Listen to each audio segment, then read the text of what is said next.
Claro que, além disso, a gente segue aqui com o pé ali no acelerador dessa corrida, né, presidencial, as eleições também em 12 estados, né, que aguardam a decisão para governador, né, Sheila? Faltando somente 2 dias dessa votação do segundo turno, corrida presidencial, 12 estados com definição. A gente vai conversar direto com o cientista político, professor do Mackenzie, Rodrigo Prando, que já está conosco aqui, gentilmente nos atende. Professor, reta final de campanha, a gente em nível nacional acompanhou uma campanha bastante agressiva no sentido de os candidatos se atacarem.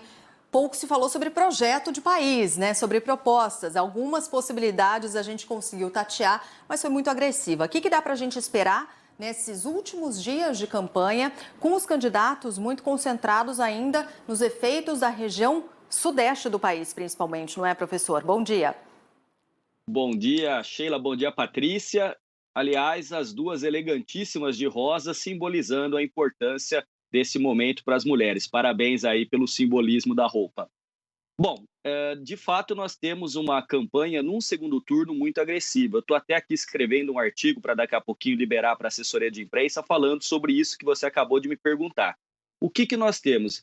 Particularmente, nós temos aí 2, 3 dias em que os candidatos, pelo menos, vão se concentrar. Tem debate, o último debate antes da eleição, e nós vamos ver como os temas que foram destaque na semana serão trazidos pelos candidatos. E aí a gente pode colocar a questão de Roberto Jefferson, as inserções nas rádios, que foi objeto de contestação junto ao Tribunal Superior Eleitoral, né? A forma como o Lula tem feito acenos com cartas, né? Fez carta aos evangélicos, depois fez outra carta, enfim, tudo isso vai ser colocado. Agora, é muito ruim quando a gente tem uma eleição em que um candidato é rejeitado por 50% e o outro candidato por 45%. Significa, de maneira muito lógica, que o eleito não será eleito pelas propostas, não será eleito pelas suas virtudes, pelas qualidades do seu plano de governo, mas será eleito menos rejeitado, né? Então, a gente tem visto isso na família, no ambiente de trabalho, no cotidiano, em que muitos não vão votar porque gostam de A ou B, mas porque não gostam do outro. E aí o sentimento acaba sendo, neste caso, as emoções, as paixões, uma conselheira muito ruim para o processo democrático de racionalidade da construção do voto. Mas é o que temos e eu espero que o Brasil consiga, no domingo, votar com tranquilidade, sem violência e que a gente chegue depois a superar essa instabilidade que nós estamos vivendo, infelizmente.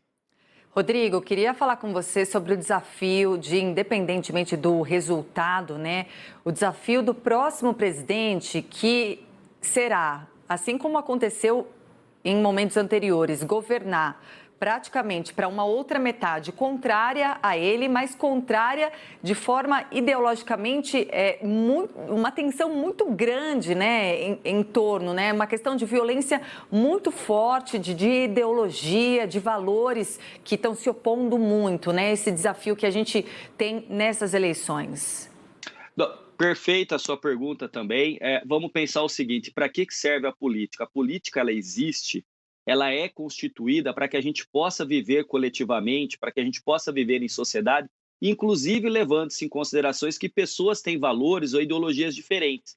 Tem que existir uma fronteira que não pode ser ultrapassada independente da ideologia política, que é a fronteira da democracia, a fronteira republicana e do respeito ao outro ser humano. A política, ela não é um embate entre inimigos, isso é guerra. A política é uma discussão entre adversários que, porventura, numa eleição estejam em lados opostos, sejam antagonistas, mas que depois, talvez no futuro, possam até convergir para algo em comum.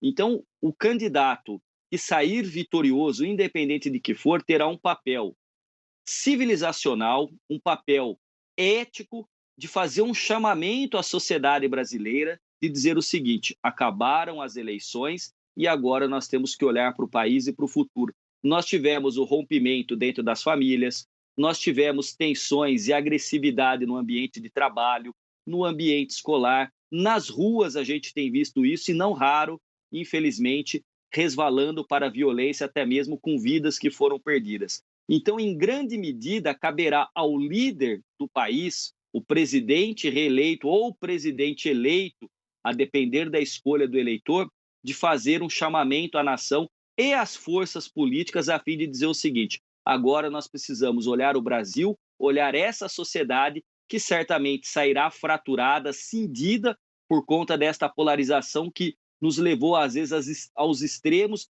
que é muito ruim. Então, em larga medida, a verbalização, a sinalização da liderança política e o contato com o Congresso que foi eleito, os deputados e os senadores, poderá dar o tom do que nós teremos. Não existe organismo, não existe ser humano que aguente o estresse que nós vivemos nesses últimos tempos. Faz mal para a gente, faz mal para vocês que estão aí na televisão, faz mal para quem está analisando, faz mal para o cotidiano, para a vida de cada um.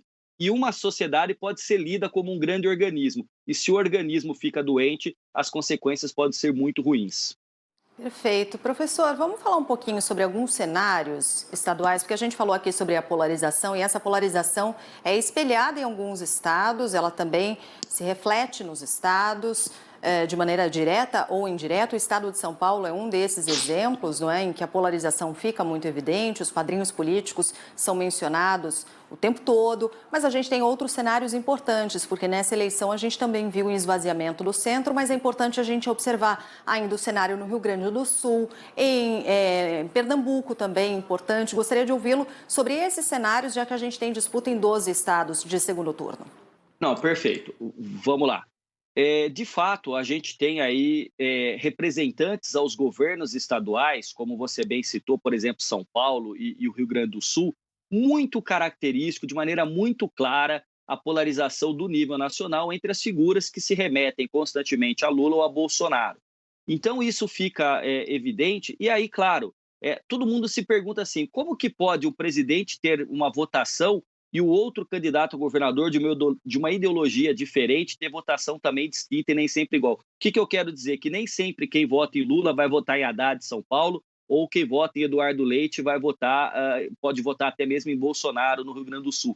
A grande questão é que o governador ele tem que estar discutindo os temas que sejam mais afeitos ao seu estado, às características daquela regionalidade, ou seja, as regiões do Brasil são muito diferentes, você tem questões que são muito específicas e aqueles que se colocam à condição de disputar o governo do estado devem trazer, e o eleitor, a população merece que ele pontue as questões que dizem respeito àquele estado. É claro que o panorama nacional, o cenário nacional influencia, mas eu acho que o eleitor tem que buscar sempre se perguntar se aquele candidato de fato está preparado e conhece o estado que ele deseja governar. Eu acho que isso aí talvez, inclusive acompanhando a trajetória, porque hoje não se pode dizer que a gente não tenha à disposição mecanismos de busca para compreender a trajetória dos candidatos, o que eles fizeram, quem eles são, quais são os seus projetos, o que fizeram se já foram eleitos, o que pretendem fazer se forem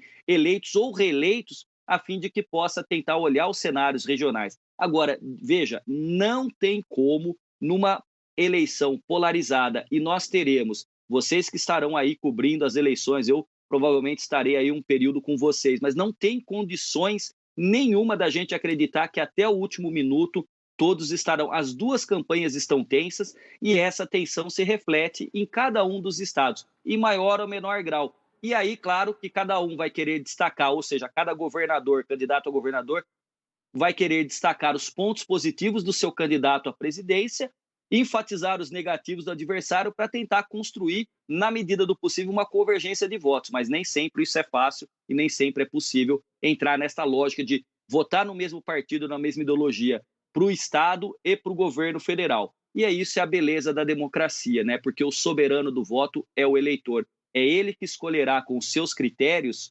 independente da força, às vezes, política ou do poder econômico, quem ele quer que seja o seu governante. Professor, reta final, né? O que os candidatos, campanhas poderiam fazer, né? Na sua essência, foi feito, mas ainda restam 2 dias. O que pode determinar uma virada de voto nesse momento? Olha, virada de voto nesse momento costuma ser muito difícil pelo que nós sabemos a respeito da experiência das eleições no plano nacional. Espera aí que eu vou explicar um pouquinho melhor. Todos aqueles que concorreram à reeleição, ou a partir do momento que nós tivemos a possibilidade de reeleição no Brasil, nós temos um cenário para presidente em que aquele que sai no primeiro turno matematicamente chega à frente no segundo turno. O que isso significa? Que uma vantagem matemática para o Lula ela é muito concreta. No entanto, a força política do Bolsonaro, que fez uma boa bancada no Congresso Nacional, que teve apoio de governadores, e mais do que isso, as pesquisas no primeiro turno elas foram muito precisas em relação ao Lula, mas elas deixaram a desejar em relação ao candidato Bolsonaro. Não que elas tenham sido feitas de maneira equivocada, mas existem outras coisas a explicar esta questão. O grande fato é que até o último momento, todo candidato vai tentar ressaltar os seus pontos positivos. O Lula quer acenar ao passado do que ele já fez, o Bolsonaro quer se apresentar no presente como alguém que enfrentou uma pandemia e que tem aí uma economia que nesse momento está melhor. A grande questão é não derrapar, não errar na comunicação e especialmente torcer muito, mas muito, para que os seus aliados não cometam nenhuma ação deslocada, como de fato nós vimos o que aconteceu nas últimas semanas. Então, se isso acontecer, obviamente que o eleitor vai ponderar e aí tem uma grande questão. Pesquisa é uma fotografia. Você faz uma fotografia hoje, sexta-feira, o filme continua no sábado e no domingo. E nada indica que aquele que deu uma resposta na sexta-feira possa no domingo referendar aquele voto que havia dito na pesquisa. Então nós teremos uma tensão até o domingo. Agora, eu espero, de novo, e repito isso, que a gente consiga atravessar este período de uma maneira, se não civilizada, porque parece que os indícios destoam da civilidade, mas que pelo menos a gente não resvale na violência e tenha a tranquilidade necessária para votar sem medo. É uma eleição por conta do índice de rejeição, de novo, alicerçada sobre o medo, sobre a angústia, e como eu estou escrevendo aqui no meu texto, o Brasil está em compasso de espera, está aguardando domingo para saber como será a segunda-feira. E eu tenho dito, até para tentar amainar um pouco esse clima tenso, em tom de brincadeira, com muitos colegas que me perguntam quem vai vencer, e eu digo que segunda-feira quem vence é o boleto. Independente do eleito, nós teremos que trabalhar e pagar as contas. Eu acho que a gente tem que levar isso. Não se pode alimentar uma tensão, uma virulência, uma violência no plano familiar, profissional ou na escola durante muito tempo. A gente tem que amainar um pouquinho e entender que a política é uma disputa, sai um vitorioso e sai um derrotado. E a beleza da democracia é que eles podem colocar os seus nomes à disposição depois de 4 anos. Rodrigo Prando, cientista político, muito obrigada pela entrevista, um bom fim de semana, bom voto e voltamos a conversar aí certamente no domingo. Um abraço. Patrícia, Sheila, um abraço a todos os telespectadores e a equipe técnica aqui nos bastidores. Meu mais forte e cordial abraço e desejo de uma excelente eleição.